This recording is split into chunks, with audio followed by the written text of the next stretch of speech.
Sentaw is-sama Barbara Lipovsek li tgħix Malta, mhix minn Malta, però l-importanti li ħankellmu magħha fuq suġġett illi huwa l-qalba ħafna huwa fuq proġett u fuq inizjattiva li qed tieħu li Expatriates of Malta ħu għadha xejn fiex jikkonsisti. Barbara, thank you very much for joining us. Thank you for inviting me. Can you just give us a bit of a short history of where you're from and how you actually got to live here in Malta? To live in Malta.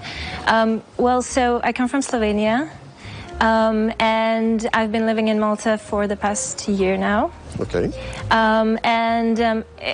Regarding Malta, it's a funny story, actually, because before COVID, I've registered myself on a website, which is Pen Pal World. And you find people to write letters with. They still exist? Pen pals? Yeah, I used to have them, but we used to write the letter. Still exists. So shortly after I did a profile there, I was reached out by a girl from Malta. And she was asking me, oh, do you want to be my pen pal? And I was like, okay, yeah, sure. Love to. That's it, yeah. And we had a lot of things in common. She was a mother as well, the same age, approximately. So we have been exchanging letters for like continuous 2 years after that, now, right? When we say letters, are these handwritten letters you send through the normal mail? Through the normal mail. Not an email or WhatsApp? No. No. We didn't connect through social media at all. We just exchanged letters. So like once a month, I received her letter and vice versa. I see. But then my husband got a job offer for Malta, and I've contacted her through Facebook. I said, listen, Meredith, I'm coming to Malta. We have to meet up.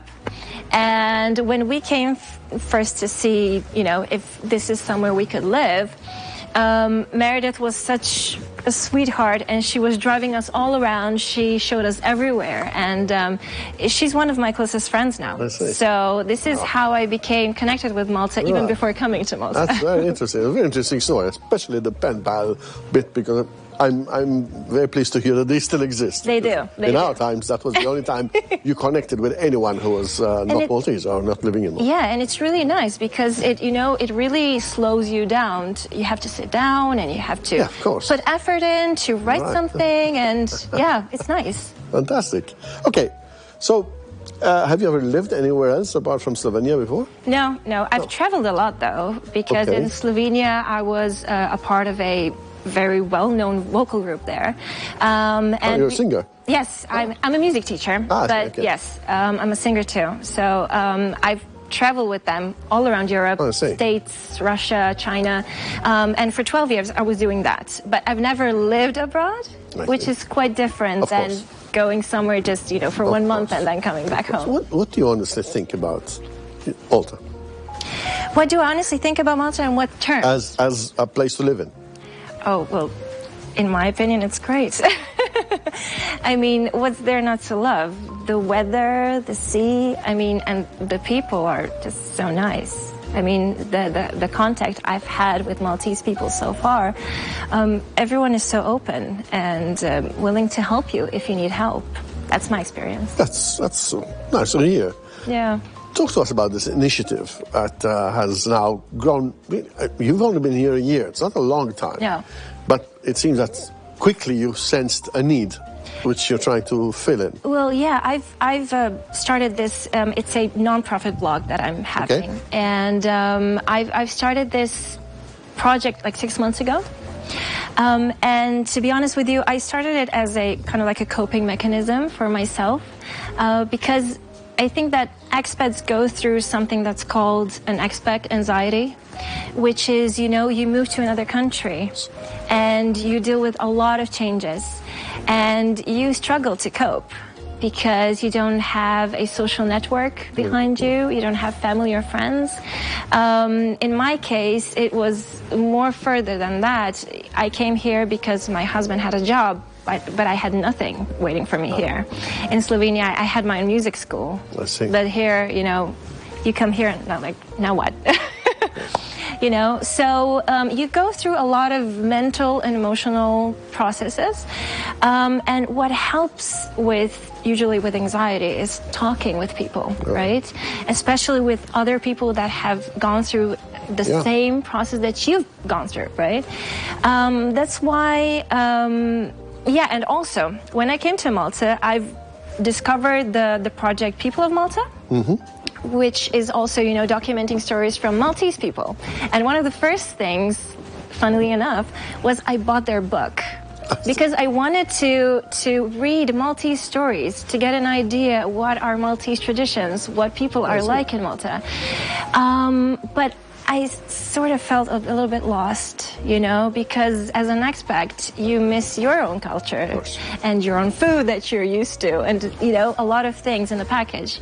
So that's why I came up with an idea. What if I would document stories from expats that, you know, have gone through the same process that I've gone through, you know? And yeah, I've started that kind of like for myself, but now I think that more and more people are coming forward and feeling the need to talk about their own experience as well, which I find very beautiful. I see. So in practice, what actually happens? So do people write in? No. I meet them. I meet them, yes. Physically? Physically, I meet them. Usually we talk for an hour, 2 hours, so I get a feeling of what their story is, why they choose to come to Malta, what do they like about Malta, and what is their background story, and what has their process of moving to Malta been like. So yeah, and then I take photos myself, I write the stories myself, and I post it online. I see. Yeah. That's interesting. We'll look into this. So it's called the Expatriates of Malta, yes? Yes. And it's on It's on Facebook, Facebook and Instagram. Okay. And would you know how many people would have been in contact in this short period of time? I don't know, I'd say, 12, 13, something like that. And you're talking of different nationalities. Yes. Which is rather, it's not a surprise here. I mean, we are actually at crossroads here, even geographically. So you'd expect quite a mixture of cultures here, which is it's extremely interesting, but it's also challenging. It is. And it's challenging, and I'm glad to hear how you're dealing with it, because cultural exchange requires some preparation, some effort, some research, like you did, reading books.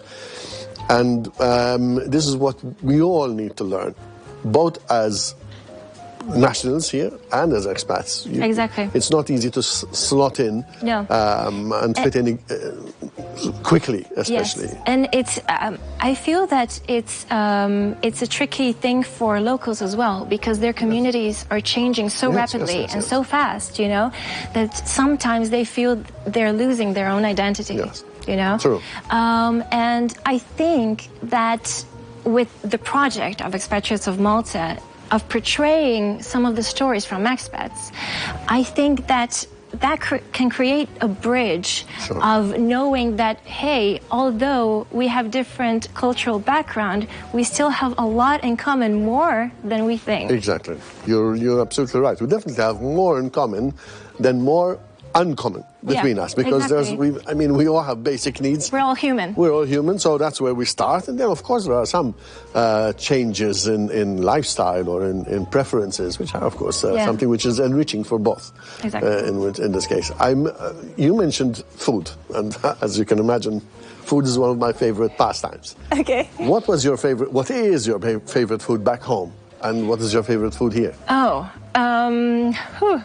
Well, now we just had Easter, right? Okay. And a very traditional food in Slovenia is Slovenian potica, which is basically a sort of like a dessert with walnuts and raisins. I see. Okay. And this is something I missed dearly, and I haven't summoned the courage to make it yet, because it takes like a whole day to make it. Okay. All right. But in Malta, what I really love, and I've mastered the recipe actually, is a tuna ftira. Tuna ftira? Yes. Oh, well, that recipe can be very varied. Okay, I know, I've heard. Different stuff, I've heard. Different sorts of things in it. I've heard, but even Maltese, when they've tried my ftira, they said, okay, this is legit. Really? Yes. Okay. So I take pride in it. So you've been, you've now been through a very important stage in your acceptance here. Yeah.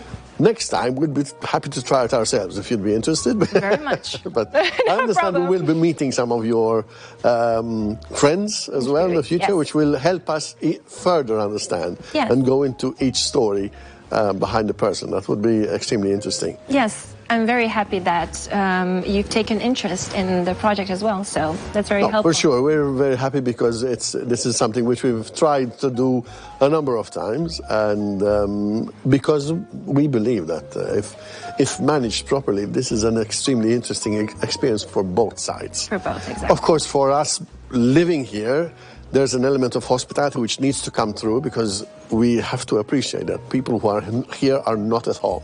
Mm-hmm. So that makes a big difference. And then, of course, this exchange, which is extremely interesting. Very good. So we will hear from you again, Barbara, and from your members, if you like, or call them what you like. Yes. And, interviews, and we'll look at them and have an in-depth meeting with them. In the meantime, we can look them up on Facebook. Nfakkarkom kif qed nisimgħu jekk wieħed irid jagħmel ftit iktar indaġni ftit jiskopri ftit iktar the Expatriates of Malta fuq Facebook u anke fuq Instagram biex wieħed ikun jaf appuntu n-nies li ħankun qegħdin niltaqgħu magħhom ukoll matul dan il-programm. I wish you a very good evening. Thank you so much. And looking forward to try your ftira. Thank you. Waqfa qasira nkunu magħkom eżatt wara.